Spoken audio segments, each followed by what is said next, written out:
उम्मीद की निशानी मिलिए नेल्सन मंडेला से। नेल्सन मंडेला एक असाधारण इंसान थे।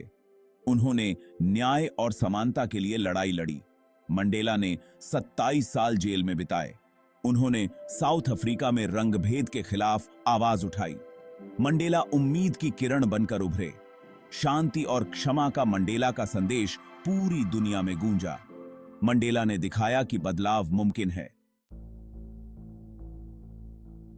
एक बंटा हुआ देश रंगभेद का साया। एक ऐसी दुनिया की कल्पना करो जो बंटी हुई है।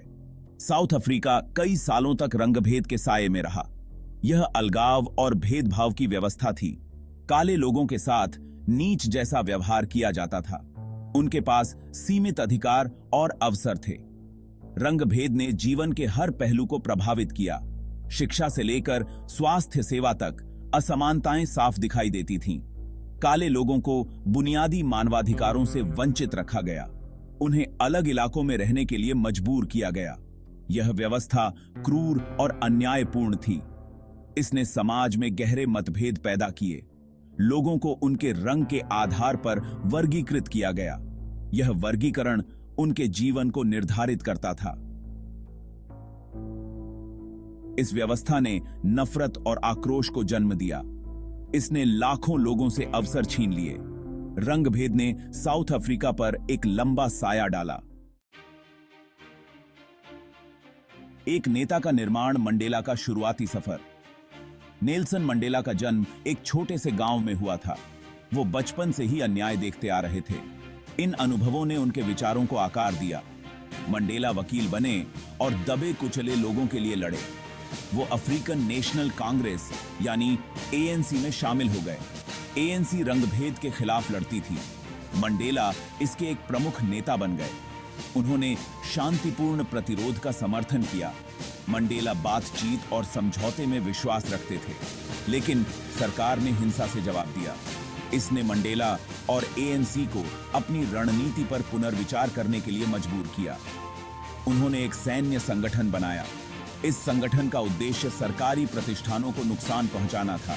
न्याय के लिए मंडेला की लड़ाई तेज होती गई। भाग 4, आजादी की कीमत, कारावास और प्रतिरोध।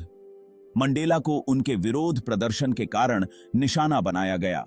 उन्हें गिरफ्तार कर लिया गया और आजीवन कारावास की सजा सुनाई गई। उन्होंने 27 साल जेल की सलाखों के पीछे बिताए, लेकिन उनका हौसला नहीं टूटा। अपनी जेल की कोठरी से वो दुनिया भर में एक प्रेरणा बन गए। दुनिया भर के लोगों ने उनकी रिहाई की मांग की। रंगभेद विरोधी आंदोलनों को गति मिली। जेल के अंदर मंडेला एक शक्तिशाली प्रतीक बने रहे। उनके साथी कैदियों ने उनसे शक्ति ली। उन्होंने कैद में रहते हुए भी अपनी लड़ाई जारी रखी। उनकी कैद ने अंतर्राष्ट्रीय स्तर पर आक्रोश फैला दिया। इसने रंगभेद के खिलाफ लड़ाई को हवा दी। मंडेला के बलिदान ने सरकार के खिलाफ माहौल बना दिया।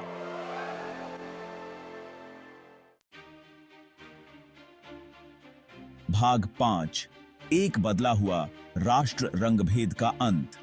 वर्षों के संघर्ष का आखिरकार परिणाम मिला। अंतर्राष्ट्रीय दबाव बढ़ता गया।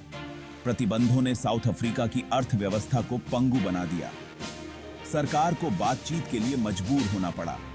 1990 में नेल्सन मंडेला जेल से बाहर आए। उनकी रिहाई ने एक नए युग की शुरुआत की। रंगभेद की दीवारें ढहने लगी थीं। मंडेला ने बदलाव में महत्वपूर्ण भूमिका निभाई। उन्होंने शांति और मेल मिलाप को बढ़ावा दिया। मंडेला के नेतृत्व ने रक्तपात को रोकने में मदद की। उन्होंने साउथ अफ्रीका को एक नए युग की ओर अग्रसर किया। भाग 6, मंडेला की विरासत, साउथ अफ्रीका के लिए एक नई सुबह। 1994 में साउथ अफ्रीका ने अपना पहला लोकतांत्रिक चुनाव देखा। नेल्सन मंडेला देश के पहले अश्वेत राष्ट्रपति बने।